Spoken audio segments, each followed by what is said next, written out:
Welcome back. జిల్లా police శాఖ ఆధ్వర్యంలో కోట వద్ద నషాముక్త్ భారత్ అభియాన్ కార్యక్రమాన్ని నిర్వహించారు. ఈ సందర్భంగా జిల్లా ఎస్పీ ఏఆర్ దామోదర్ మాట్లాడుతూ గంజాయి డ్రగ్స్కు దూరంగా ఉండి డ్రగ్స్ రహిత సమాజ నిర్మాణానికి ప్రతి ఒక్కరూ కృషి చేయాలని పిలుపునిచ్చారు. గంజాయి వినియోగం, రవాణా, విక్రయం వంటి నేరాలపై కఠిన చర్యలు తీసుకుంటామని హెచ్చరించారు. అనంతరం అయోధ్య మైదానం నుంచి కోట వరకు అవగాహన ర్యాలీ నిర్వహించి యువతతో మత్తు పదార్థాలకు వ్యతిరేకంగా ప్రతిజ్ఞ చేయించారు. దీనిపై మరిన్ని వివరాలకు మా మైత్రి మీడియా ప్రతినిధి స్వామి శేఖర్ ఫేస్ టు ఫేస్లో చూద్దాం. డ్రగ్స్ నిర్మూలన దిశగా ఈరోజు ర్యాలీ చేపట్టారు. అయితే మనతో ఎస్పీ గారు మనతో ఉన్నారు. అయితే ఈరోజు ర్యాలీ గురించి ప్రత్యేకంగా చెప్పండి. ఈరోజు ముఖ్యంగా విజయనగరం జిల్లా విజయనగరం పట్టణంలో గాంజా డ్రగ్స్ అనేటివి ఉండకూడదు. యువతంతా మంచిగా ఉండాలి, అన్ని ఫ్యామిలీ చక్కగా ఉండాలి, వీళ్ళందరూ మంచి భవిష్యత్తు ఉండాలి.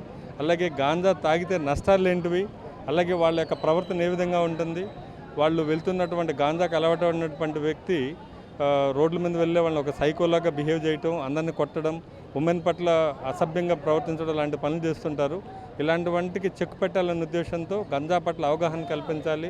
నషాముక్త భారత్ అభియాన్ అనే ప్రోగ్రాం కింద ఈరోజు కొన్ని కాలేజెస్ విద్యార్థుల్ని, అలాగే మా పోలీస్ శాఖ అన్ని డిపార్ట్మెంట్, ఎక్సైజ్, అలాగే ఈగల్, మెడికల్ డిపార్ట్మెంట్ వీళ్ళందరితో కలిసి కొన్ని సోషల్ ఆర్గనైజేషన్తో కలిపి ఈరోజు ఒక ర్యాలీ తీయడం జరిగింది.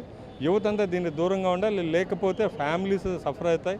అలాగే సిస్టమ్ కూడా, ఒక యూత్ అంతా గాంజా కేసులు ఇరుక్కొని జైల్లో ఉంటే సిస్టమ్ కూడా బాగుండదు, ఆ సొసైటీ కూడా బాగుండదు. అందుకని అవగాహన కల్పించాలి.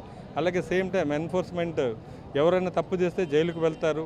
దీంట్లో ఎటువంటి శిక్షలు ఉంటాయి, దాదాపు 25 సంవత్సరాలు, కొన్నిసార్లు ఉరి శిక్ష పడే అవకాశం ఉంటుంది. కాబట్టి అవగాహన కల్పించాలని ఈ కార్యక్రమం చేపట్టడం జరిగింది. మార్పులు ఉంది సార్ అవేర్నెస్ కార్యక్రమం చేయడం.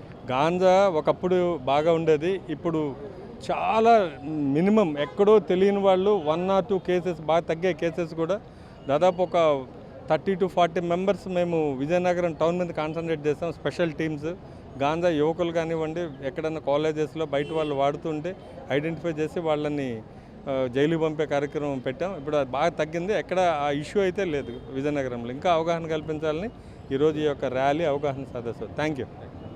ఏదైనా మనప్పటికీ మత్తు పదాలకి అలవాటు పడి జీవితాలు పోగొట్టవద్దని చెప్పి, అలాగే ఇటువంటి కార్యక్రమాల ద్వారా ప్రజల్లో అవేర్నెస్ కార్యక్రమం చేయవచ్చని, అలాగే యువతలో కూడా మార్పు వస్తుందని చెప్పి ఇటువంటి కార్యక్రమం చేస్తున్నామని చెప్పి జిల్లా ఎస్పీ ఏఆర్ దామోదర్ తెలియజేస్తారు. వీడియో పర్సన్ సురేష్తో శేఖర్, మైత్రి మీడియా, విజయనగరం.